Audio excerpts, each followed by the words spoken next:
Asseyez-vous Yannick. Ça va Yannick? Ça va. Bon, prêt à rencontrer peut-être ce soir votre Peut-être. père que vous ne connaissez pas ou à peine, hein. Que j'ai connu quand même un petit peu jusqu'à vous l'âge étiez de enfant. 11 ans, voilà, c'est ça. 16 ans que vous n'avez pas vu. C'est ça. Une histoire incroyable, hein. Footballeur professionnel, votre père. On l'a retrouvé, et on l'a retrouvé en Hollande. Un père qui a disparu en 1990 de votre vie et qui n'est jamais revenu, Non. qui n'a plus jamais donné signe de vie. Voilà, ni nouvelles, ni rien. Que ce soit de sa part ou de la famille, quoi.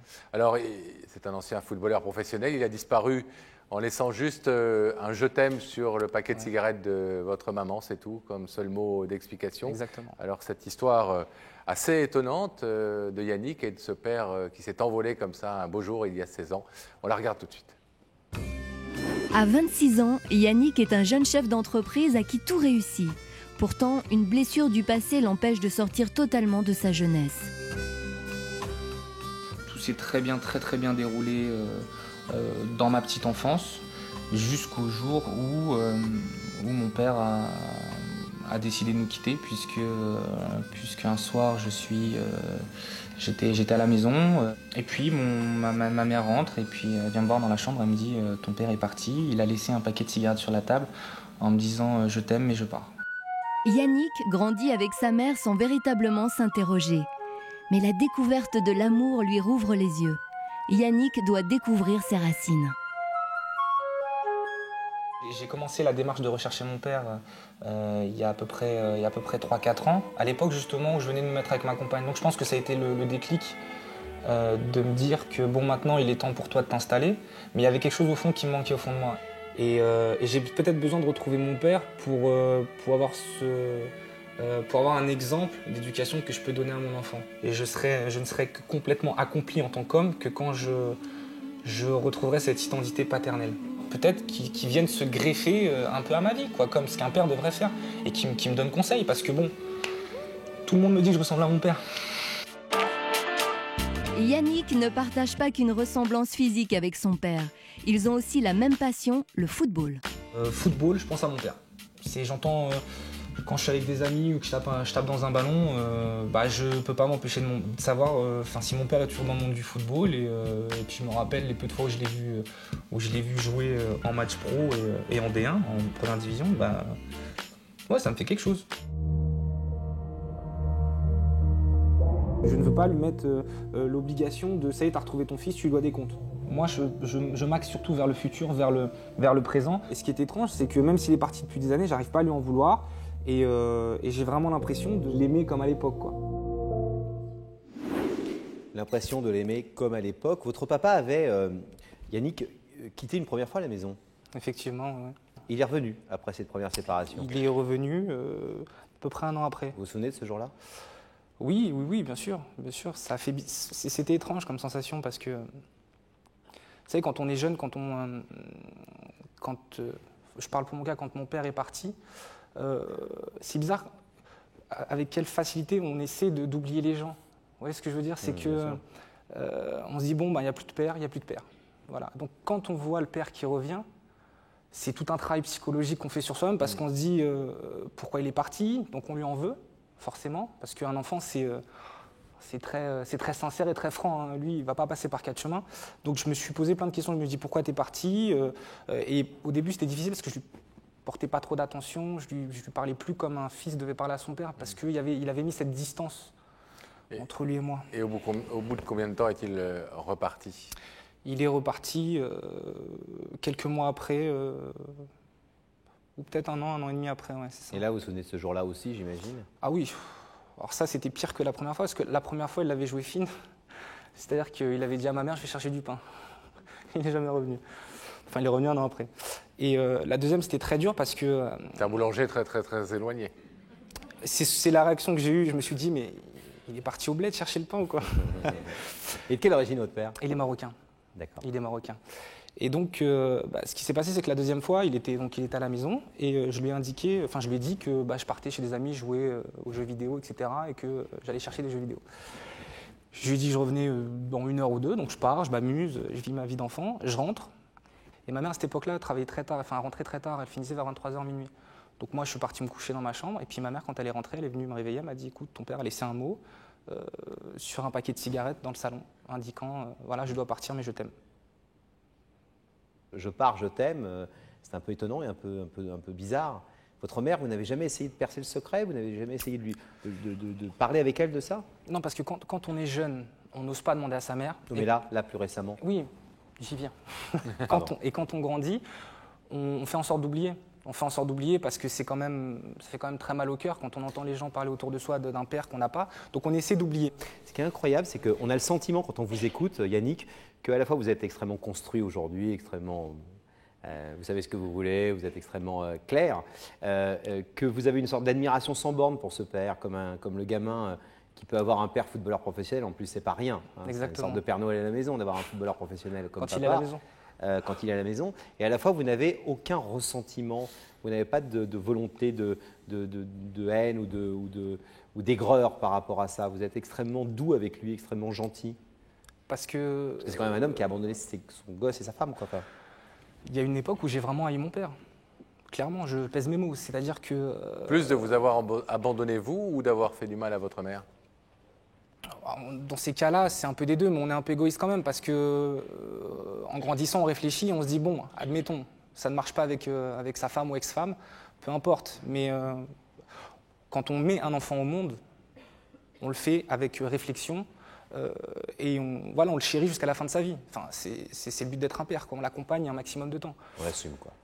On l'assume, voilà. Exactement. Et ça ne le fait pas tomber un peu de son piédestal, ça, ce père footballeur?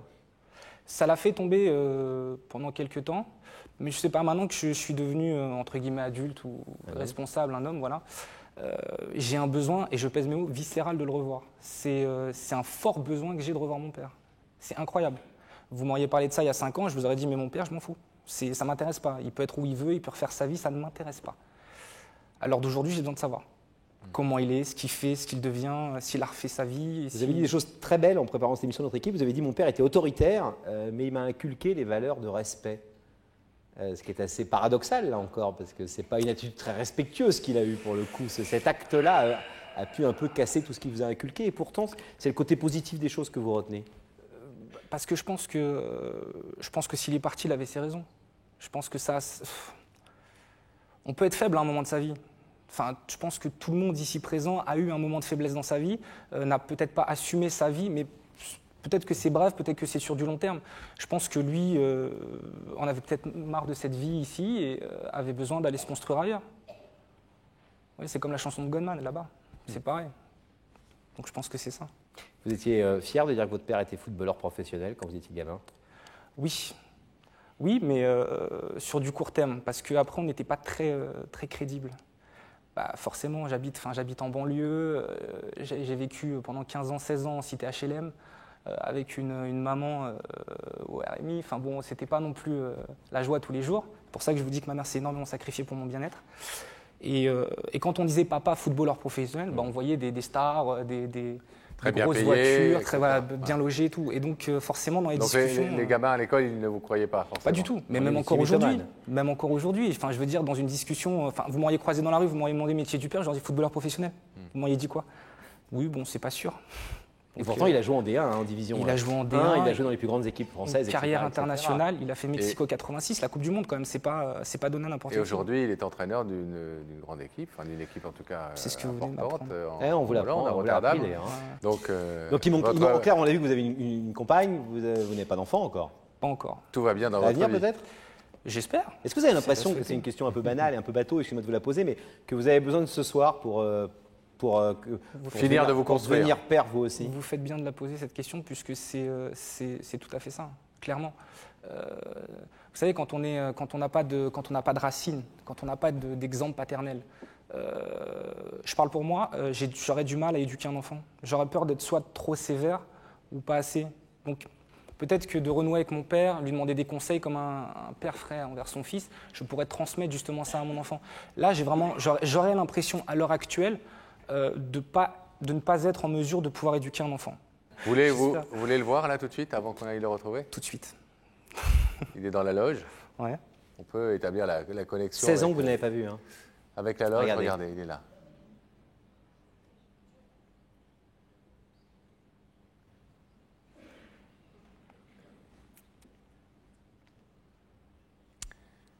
Vous êtes prêts? Toujours. Yannick, on vous abandonne quelques petits instants et on va retrouver Larbi, votre père, qui est dans la loge de l'émission. On va le retrouver tout de suite et Sam va le convier à venir nous rejoindre. Bonsoir Larbi. Enchanté. Vous allez bien? Je vais vous demander de me suivre à présent, s'il vous plaît. Et comme vous le savez, la vérité est au bout du couloir.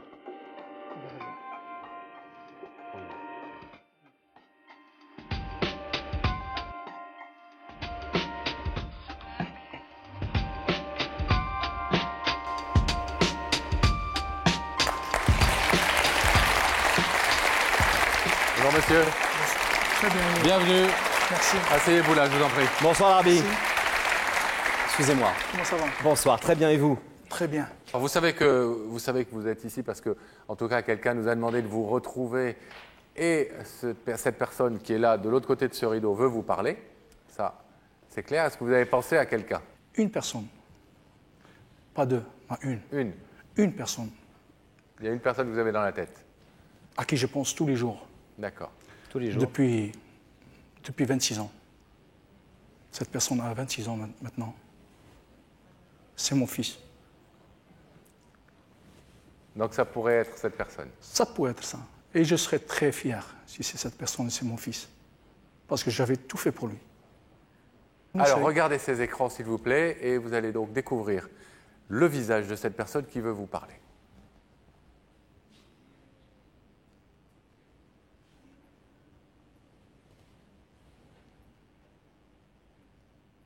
C'est mon fils. Ça, c'est mon fils. Et je voudrais pas qu'on parle. Je voudrais bien qu'on s'arrête là, que j'ai embrassé mon fils, que je le prenne dans mes bras et qu'on s'en va. Et ça, c'est important. Ça, c'est plus important que le reste. Parce que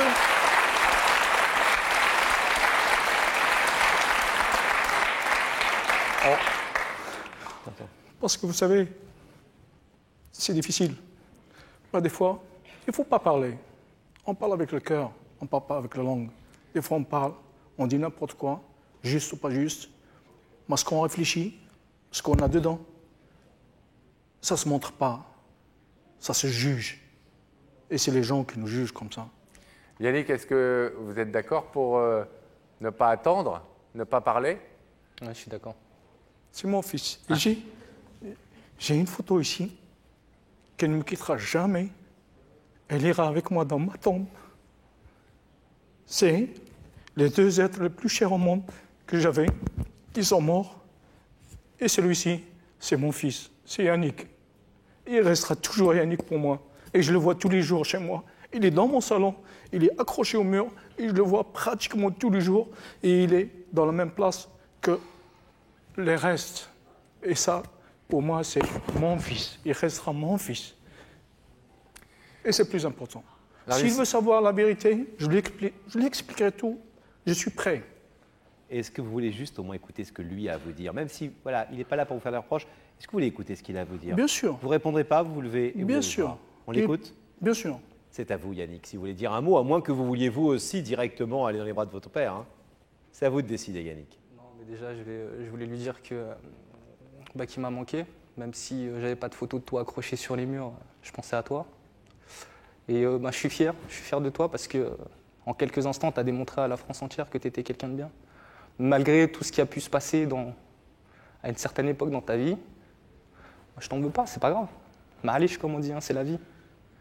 Maintenant, moi, ce que je veux, c'est que je veux réintégrer ta vie, quoi. Je veux avoir un relationnel père-fils.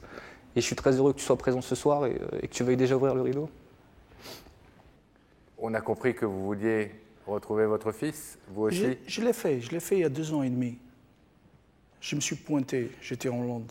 Je me suis pointé avec ma voiture à 6 h du matin au 13 rue Laïnec à Blanc-Ménil. Et j'y suis resté jusqu'à 1 h de l'après-midi. Et je n'ai vu personne. Alors je me suis dit, ils ont déménagé. Ils ne veulent plus me voir. Je n'ose plus. Peut-être que je serai fautif aux yeux de mon fils. Oui, pourquoi tu m'as abandonné? Oui, je t'ai abandonné, mais tu ne savais pas les raisons. Il était petit.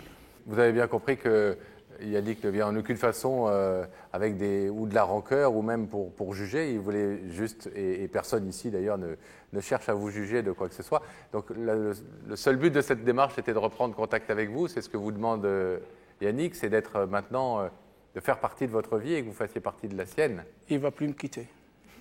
Croyez-moi. Il va peut-être partir avec moi ce soir. Il ne va plus me quitter. C'est sans problème, moi, il ne va plus me quitter. Allez. Je vais vous demander de vous lever ici, s'il vous plaît, parce que c'est la procédure, c'est le rituel de cette émission. Il y a de l'autre côté de ce rideau Yannick, que vous n'avez pas vu depuis 16 ans. Il veut vous retrouver. Est-ce que vous êtes d'accord pour le retrouver? Je ne suis pas d'accord. Je suis heureux de le recevoir. Alors on ouvre ce rideau et vous allez pouvoir le retrouver. Rejoignez-le.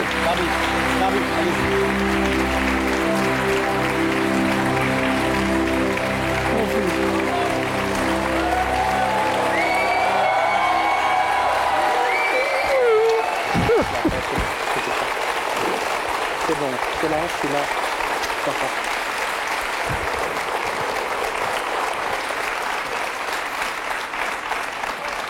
L'émission de ce soir a changé ma vie.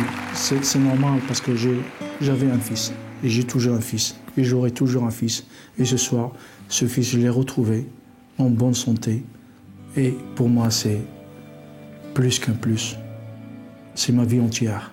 Quoi de plus naturel que je sois heureux et que je remercie l'émission pour ce qu'elle a fait, quoi. Je me suis fixé un objectif dans la vie, je vais l'atteindre et je pense qu'avec mon père, et j'espère que ce sera beaucoup plus simple et il pourra m'apporter toute son expérience de la vie. Pourquoi pas? Je suis là pour ça.